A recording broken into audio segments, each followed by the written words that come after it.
I'm Stephen Harry. I'm the Chief Ambulance Service Commissioner for Wales, and thank you very much everybody for making the time this evening to come along to this important public meeting. We're looking at something really important. We're looking at the future development of the air ambulance service in Wales.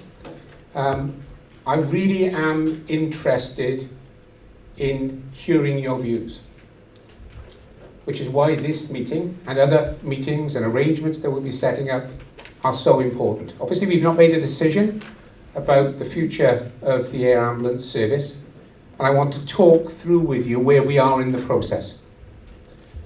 I've got a couple of people to introduce, so I'll hand the microphone over to Sue Barnes first.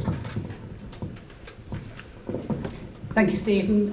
Good evening, everybody. My name is Sue Barnes. I'm the Chief Executive of Wales Air Ambulance. And I'd just like to start today, really, by thanking everybody for turning up. The charity knows it is very blessed by having some of the most passionate and committed supporters in Wales, and the fact that people are here today and they've contributed so passionately and energetically to the process so far, I think is a real testament. So on behalf of the charity and the trustees, first of all, I'd like to thank you for doing that. I'd also like to introduce just one person before I hand over to Amy Jones, and our Chair of Trustees, Dave Gilbert, who's actually here in the corner as well. So Dave, you can just stand up and say hello. Thank you.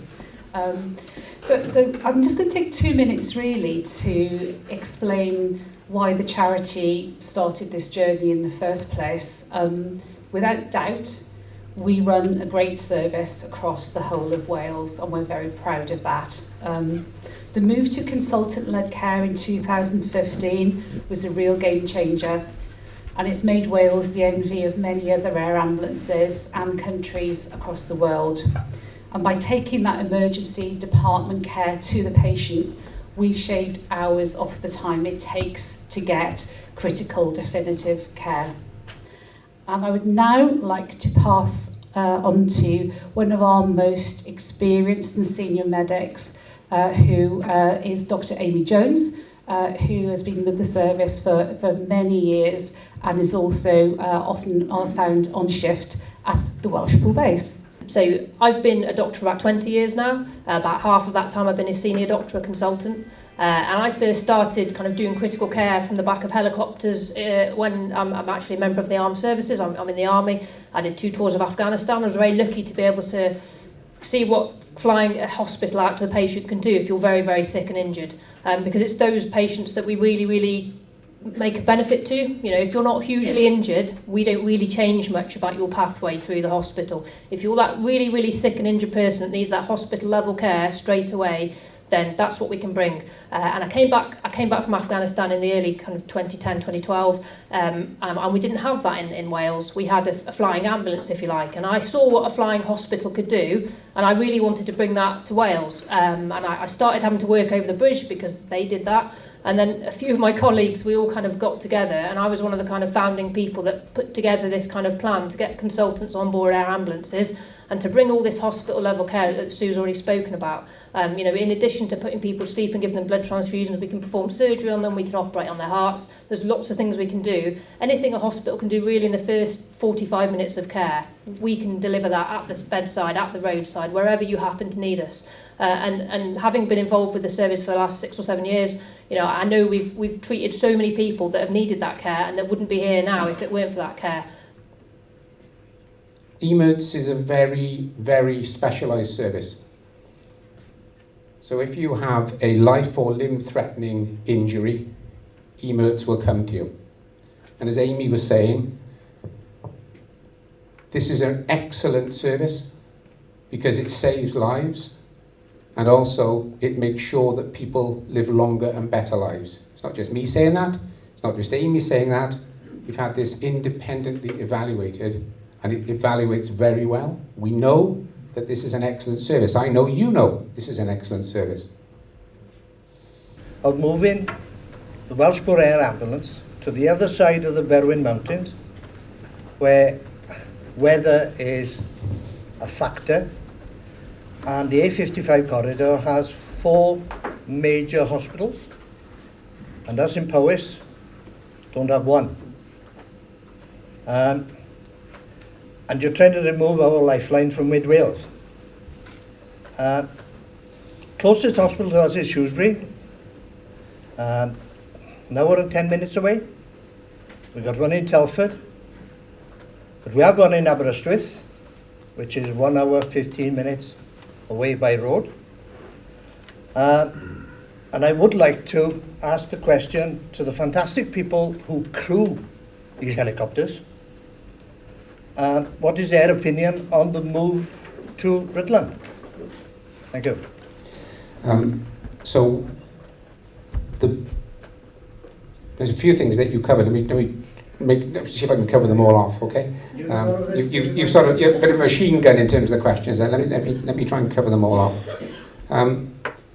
So benefit has to be that people who are not receiving the service in Mid Wales at the moment would receive the service. Yeah.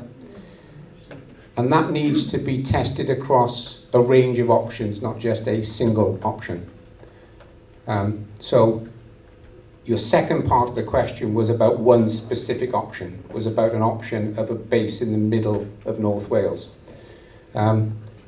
So my view is that we need to test a range of options and to see how many additional people we're able to look after against each of the options, taking the other factors that I was referring to into account.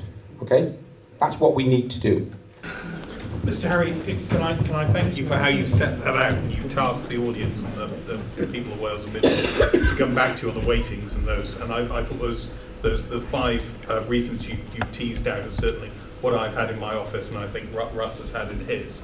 But I wondered, you made a point about process, and you're exactly right, and you set it out beautifully. But the reason we're here today, and the reason you've had the response you have, is because a lot of people have a lot of love for the air ambulance.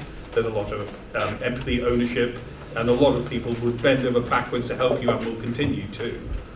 However, the process to date has not done you great service, and I think from the original leak to then the revised plan, and you had one thing in your presentation which really touched me, and I hope you really do follow on, and that's the transparency of both the modelling and the data, and we've had conversations with the charity and other stakeholders.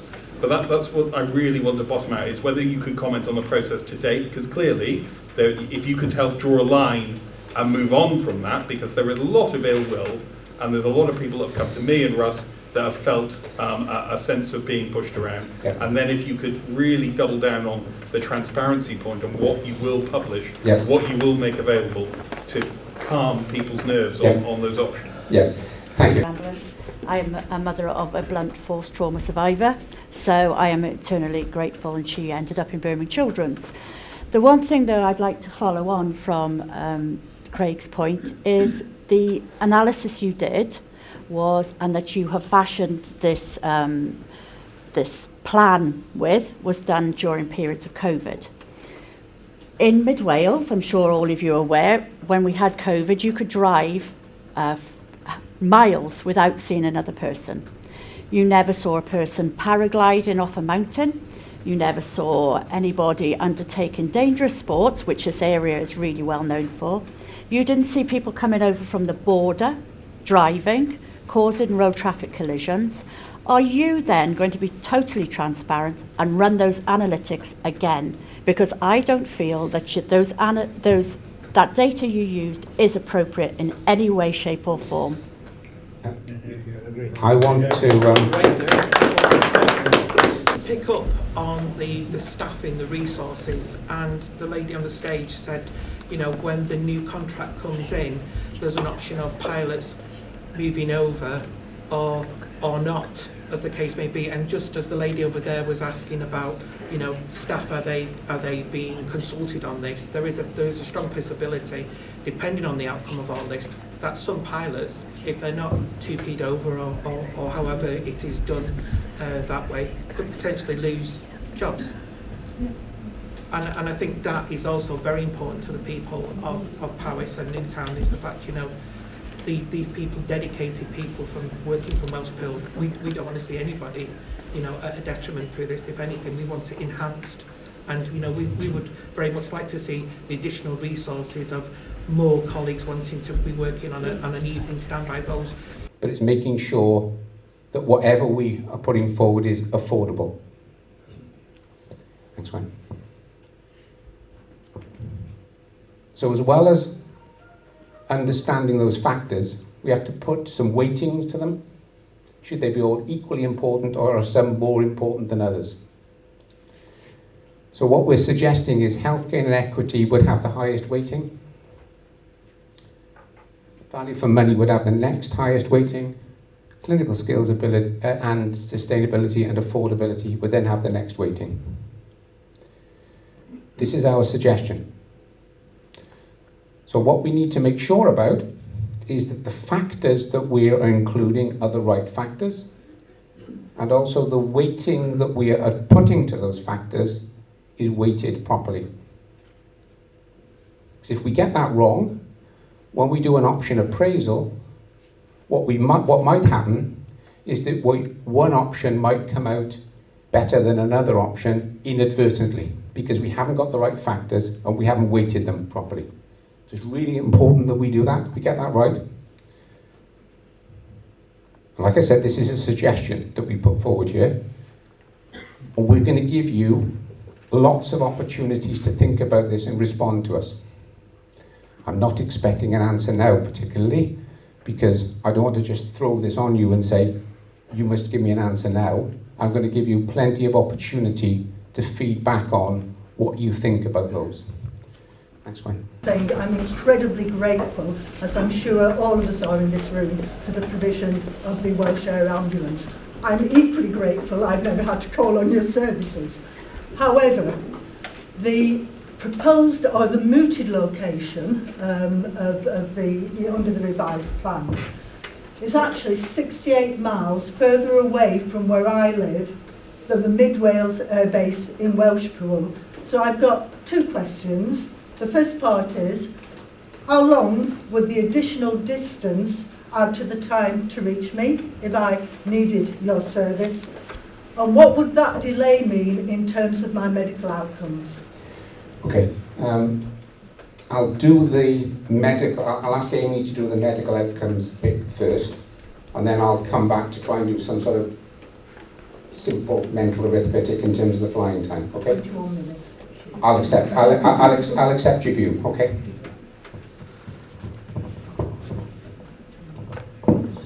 I think there's two things that I understand, that obviously every second counts when you're critically ill, but the ability of the air ambulance to get to you means you can get the care that you were going to get in the hospital much quicker. So even if there's some delay, it's going to be better than a standard ambulance coming and taking you to a local hospital, because not only will we be able to do that hospital level intervention, we'll then take you to the right place. So I think there's a mitigation, isn't there? I think, you know, getting that critical care and getting taken to the correct place will give you a better outcome versus, you know, getting taken by an ambulance to the local hospital. And I think it's the ability to give that higher level care and take you to definitive care that will make a difference. With respect, that's a bit like apples and oranges. It's not ambulance-based. Delayed response. It's very difficult. I mean, you know, you say 20 minutes. It really depends on what's happening. You know, it's difficult to give you an exact indication because it depends what your medical or your traumatic condition is. And sometimes it's not necessarily the distance you are away from the base that makes the difference, it's how quickly the case is picked up and how quickly we're able to get to the case. And that's not always dictated to by where the base is and where the job is. It's quite a difficult thing to get your head round. It's quite difficult thing for me to get my head round. The way I try and compute this, which may or may not be helpful to you, is what's happening is a service that is otherwise available in a hospital, which you'd have to get to by an ambulance, is coming to you. Yeah, it's coming to you. And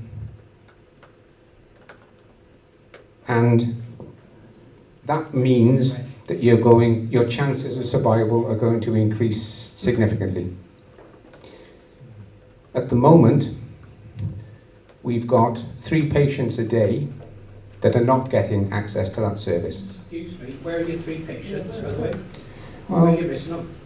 I gave you an Tell hour. me where you're missing them, and that's what you need to cover. Okay. You're saying because only the one flies at night, all the rest of the whales aren't covered at night. Is that where the 3 are? Some of them are, yes, but not all of them. So you need to have another one flying at night. So we need to make sure that we're One configuring. there and one there. Okay. Okay. Which is why we need to do the option appraisal to make sure that we understand that properly. I agree with you, sir. It's exactly what we need to do. I agree with Common that. sense, isn't it? Yeah, well, that's what I'm exactly. And if you look at the map and you see where the ambulances are, the spread covers Wales. It's geography, isn't it? There was an assumption in the lady's question, and the assumption was that the aircraft would be in Welshpool. Is that right? That's where it is at the moment. Okay. But it may not be. Exactly. Because it may be doing another job somewhere else. Yeah? So if it's doing another job from somewhere else, another aircraft will need to come in and do it. So we're moving things around. So again, I'm not trying to avoid the question. Really, I'm not trying to avoid it. I'm just trying to work at the scenarios that could apply here, because it's not, the more you get into it, the more complicated it becomes. So we have to understand there's a whole host of variables in this, and we can't assume that a vehicle is always going to be in Welshpool ready to respond from Welshpool, because that is not going to be the case, always. Thank you for your one reason why there's so much frustration, I think, is because people love the air ambulance service. I think that's important to remember. But for me, I think you can have all the data and modelling you want, and I don't dismiss that at all, but what factor and weight are you going to place on the fact that there's an attachment and a reassurance that people in Mid Wales know that their ambulance is there, regardless of what the data says, and I don't dismiss that at all, but there is that emotional feeling that we know that there's an air base there. What weighting are you going to put on that in your assessment? The honest answer to that question is, I don't know. But I know it's there. So it's something I can't ignore. And what about all the money? So I know it's there. I know this isn't just about a statistical exercise. There are other factors that we need to take into account. And trying to weight those and balance those is going to be a tricky job to do. And the honest answer at the moment is I don't know how I'll do that. But in terms of working that through, I'll be open with people in terms of how we're thinking of looking at that, and let people comment back on that as well to make sure that we get that as right as we can do. From the public? They lost the goodwill, haven't they? They've lost the goodwill because they're afraid, Mid Wales are afraid they're going to lose it, and they're not going to support a service they're not going to get. So the amount of money that they're losing at the moment, the air ambulance, is vast. So it's really important that we identify that as a potential risk. It's also really important that we all do our bit to say how we can continue to support the service, because whatever happens, people in Powys will still receive an air ambulance service. So it's a fine line that we're. So please do comment back to us using the channels that we made available. We really would appreciate that. And thank you very much for all of your questions. I just thank Mark for being so good and Charlotte trying in the school. Okay. Okay, good. Thank you very much, everybody. Have a good evening. Look, it was a well-attended public meeting. They made very clear that we've got a deep connection with the air ambulance and the base in Welshpool especially. We had an excellent presentation actually from Mr. Harry, who set out very clearly what he thought his main considerations are, and the weightings and the promise of transparency. I welcome that from the offset. That's a game changer in terms of the attitude we'd have in terms of these changes. There's clearly been the extension at Welshpool, which we welcome, but we want to keep it permanently. It was a well-attended public meeting, as I said, and we heard loud and clear we want to keep it in Welshpool. Russell, well, first public meeting, How do you think it, here in Newtown, how do you think it went? I think we had a good turnout of numbers, as I expected. Of course, there are quite a number of public meetings, so these aren't all the people here tonight that are concerned. These are a proportion of the people that are concerned. So we're going to see larger numbers come out of people, I think, in the other meetings as well. But for me, it's important that people come here and they tell the decision makers here how important the air ambulance service is to them.